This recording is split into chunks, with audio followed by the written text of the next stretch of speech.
Hi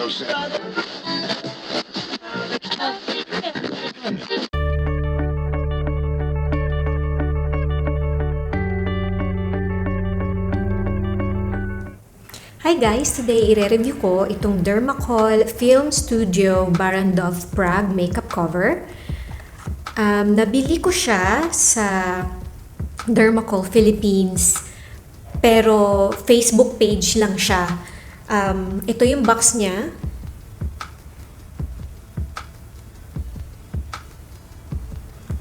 Tapos, ito naman yung pinaka-foundation. So, yung mga nagtitinda dito ng Dermacol sa Philippines, yung mga makeup junkies na nagtitinda ng mga makeup, madalas out of stock sila. So, I googled Dermacol Philippines, lumabas yung Dermacol Facebook page. And then, nag-message ako sa kanila. Actually, mabilis yung transaction. May mga hiningi lang na details. And then, pagkabayad ko, the following day, dumating na agad yung product. Apat yung binili ko na shades, 208, 218, 221, tsaka 223. Siya lang kasi yung sa website mukhang medyo may pagka-yellow or at least hindi pink na pink. It cost 899 pesos each, and then of course yung shipping plus 70 pesos yata. This product is from Czech Republic, and then waterproof siya. Meron siyang SPF 30, and yung coverage niya sobrang high coverage, full extreme coverage. This contains 30 grams of product, and sabi dito sa papel na kasama niya, clinically tested, hypoallergenic, high cover Dermacol makeup cover is one of the first cover-up makeup products released on the world market. Its formula was developed in the film studio Barrandov in Prague for professional makeup artists and subsequently sold in Hollywood. Its unique creamy consistency, containing 50% pigments, hides uneven skin color and blemishes, smooths the skin, and gives it a velvety matte appearance. Dermacol makeup cover provides the skin with intense protection against UV radiation, SPF 30, as well as the harmful effects of the environment. It can be used on the entire face and body for color correction, lightening or darkening skin tones, or for professional makeup applications such as photography, modeling, and special occasions. Its long-lasting effect is ideal for covering minor flaws or extensive skin defects such as dark circle under eyes, scars, spots, loss of pigment, and blemishes. It improves the appearance of tired, pale skin, giving it a refreshing look and revitalized complexion. Applied to a base cream, it can be combined with other makeup products from the Dermacol range. Dermacol makeup cover is water-resistant and has been dermatologically tested. It is suitable for all skin types. So, nung in-order ko yung products, binigyan ako ng Dermacol Philippines ng mga free na stuff. Ito yung matte control makeup base.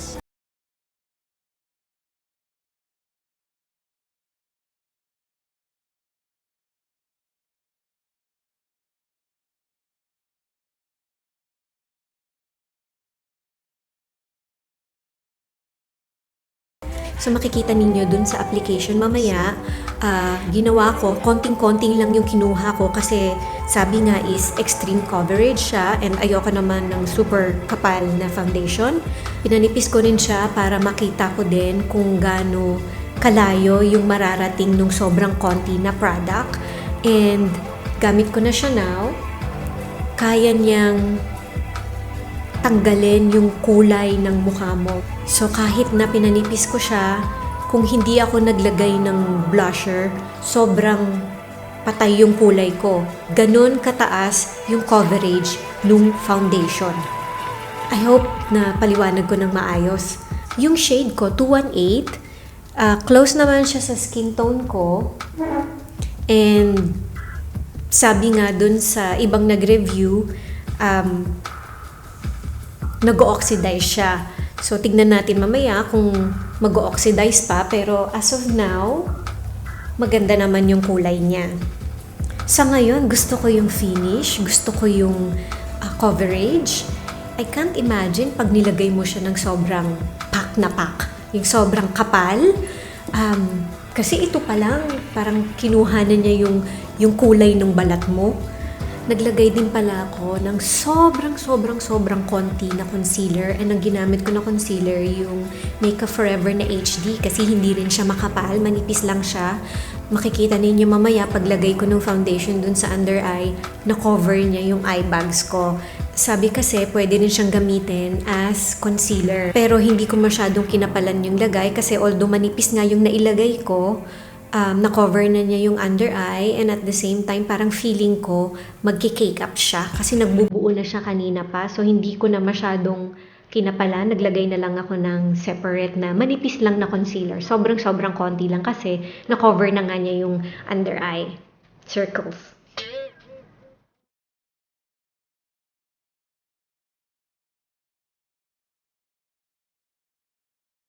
I'm in the shade 218 and yung consistency niya para siyang moussey. I've heard kasi na sobrang full coverage siya and a little goes a long way. So I will just start with this amount. Tapos I'll be using itong maliit na brush. Ang gagawin ko is i-drag ko yung foundation, i-blend ko ng mabuti para makita natin kung gaano kalaki or gaano kadami yung mako-cover na area nung maliit na amount na foundation.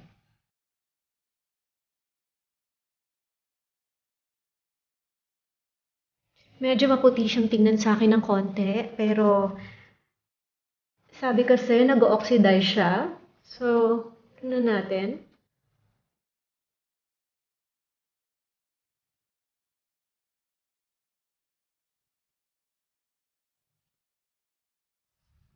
So far, maganda siya pag pinanipis. Mukha siyang balat mo pa rin. Meron siyang parang konting sheen. Pero since full coverage nga siya, babalikan ko mamaya yung mga areas na hindi na cover. Again, sinasadya kong panipisin siya. Wow! Ito yung na-cover nung ganun ka-konti na foundation. So, kukuha ulit ako ng konti. So, i-squeeze mo siya dito. Pero ingat na ingat ako kasi yung mga ganitong klaseng lalagyan, hindi siya tumitigil na maglabas ng product after kang mag-squeeze. Kagaya niyan, nung ini-squeeze ko siya kanina, hindi pa ako nag-squeeze ulit. Meron na siya konting nilalabas.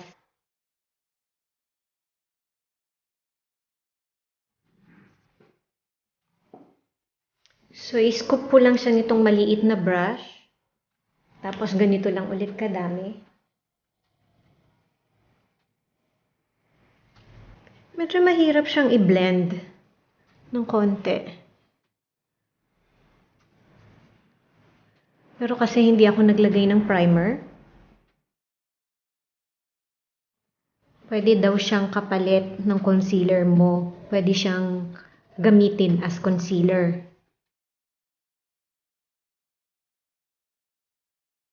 So, not bad. Natakpan niya yung eye bags ko. May tira pa rin. So, babalikan ko yung mga areas na kailangan ng additional coverage na usually ginagamitan ko ng concealer.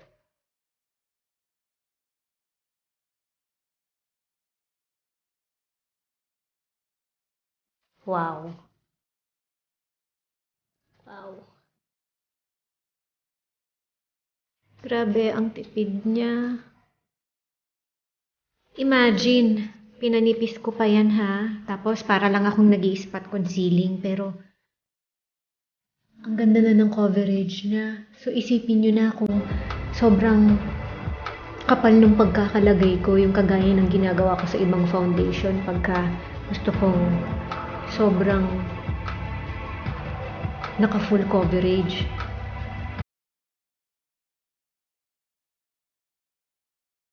Wow. May tira pa rin. Grabe.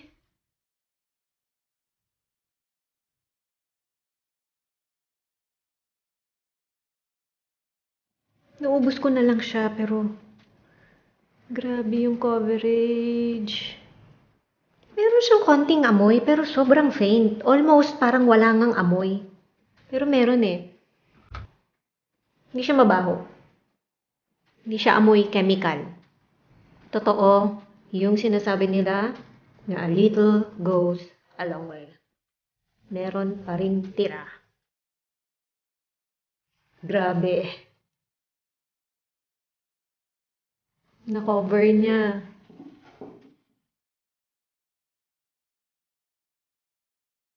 Tapos, may sheen siya. Pwede sigurang sabihin dewy, pero hindi siya yung dewy na dewy. Niisip ko kung magko-concealer ba ako.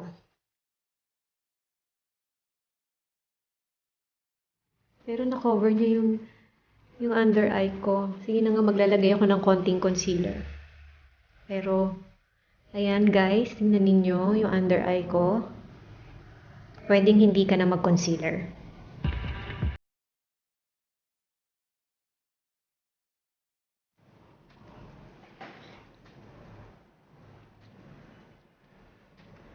Naglagay ako ng powder on top at saka nag-spray ako ng finishing spray. Yung finish niya sa skin, kanina, nung wala pa siyang powder, dewy siya. Ngayon, nung na-powderan na siya, matte siya, pero hindi siya yung flat na matte. Mukha siyang balat. Meron pa rin siyang konting sheen sa skin, if you could see. Yung blusher na ginamit ko, matte. Wala akong nilagay na highlighters na may shimmer. So, kung ano man yung sheen na nakikita ninyo sa may foundation yan. Magaan siya sa skin para kang walang suot na foundation given na ang taas ng coverage niya.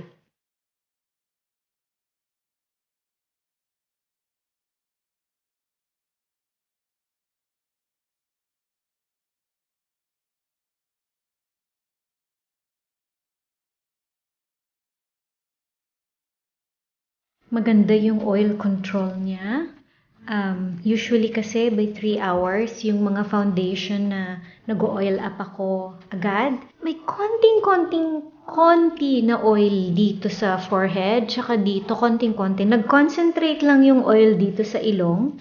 So, ibablat ko siya now. Pati yung konti din na oil dito. Ibablat ko na rin. May transfer dun sa blotting sheets. Medyo nabura siya ng konti dito sa chin nung nag-blot ako. Tapos may konting texture na siya, pero sobrang minor. Yung under eye ko, ang lalim nung pinaka-crease niya, nag-crack siya.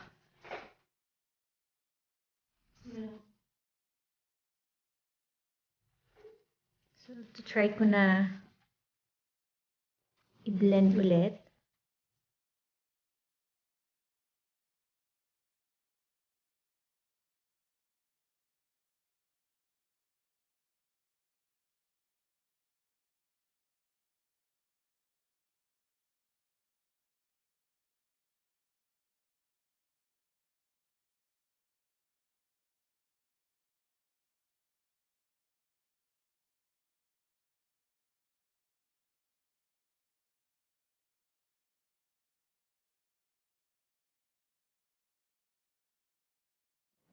Ngayong pang-anim na oras, nag-start na siya na magkaroon ng linya dito. Like itong part ng ilong ko at saka itong chin ko na mas nag-oil up, kada retouch ko, sumasama yung foundation. So may areas yung chin ko at saka yung ilong ko na wala ng foundation. Pero, ang maganda sa kanya, kahit nabura na siya, hindi siya yung patsi-patsing tignan. Mukha pa rin siyang even.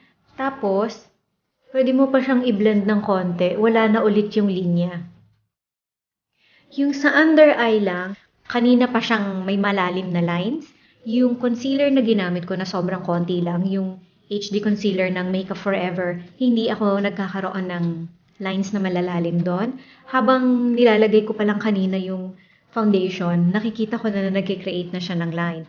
So next time na gagamitin ko siya, i-avoid ko yung under eye area ko, tapos concealer alone lang yung ilalagay ko doon. The rest nung areas ng face ko, maganda pa naman. Actually, kahit na may mga areas na wala na siya or nagkaka-texture, like may konting texture dito. Pero kailangan sobrang lapit mo, kailangan sobrang titigan mo para mapansin mo siya. Sa malayo, bulag pa rin siya, mukha pa rin flawless, mukha pa rin makinis. Siguro maganda yung magiging wear nito pag ginamitan ko siya ng primer kasi hindi ako gumamit ng primer. And siguro yung longevity din niya mas tatagal. Yung pagka-waterproof niya, hindi ko nasubukan. Meron siyang flashback. Konti lang kung tititigan mo. Tapos, totoo nga yung sabi na nag-oxidize siya. Nag-oxidize siya ng konti. So, yung kulay niya, malapit naman sa skin tone ko. Medyo mas nag-match na siya ngayon compare dun sa nung kanina na kalalagay ko lang. Pero, pag pinicturean ako na may flash, may konting-konti pang flashback. So, siguro ang gagawin ko, next time na gamitin ko siya, paghahaluin ko yung 218, yung ginamit ko kanina, at saka yung 221, which is yung susunod na mas may yellow pero medyo dark ng konti. So, titignan ko kung yun yung mas makakasaktong-sakto nung skin tone ko and baka, let's see, baka mawala yung konting flashback. And that's it. I hope you learned something today, something helpful, and thank you for watching. Bye!